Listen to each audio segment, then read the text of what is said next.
All right, so scratch that request about Program Manager and the GOS because I figured out something else. Somebody released an updated version of this, and I'm glad I checked the link that I'll leave in the description.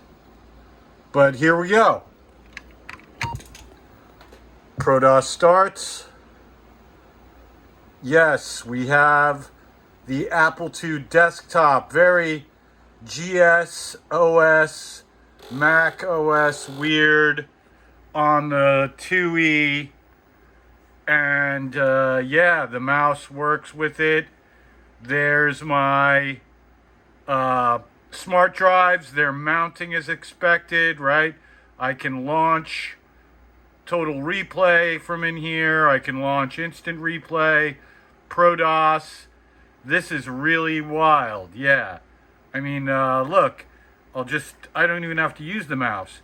I just go there and then Apple Open. Bang, it boots. This is cool.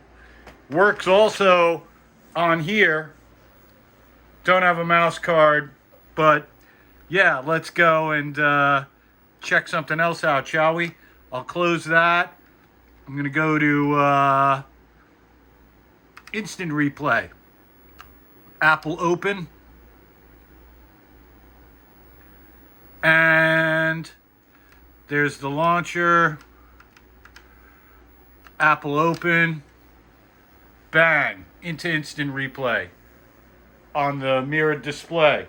This is pretty cool. Yeah. Got a program manager now for smart disks.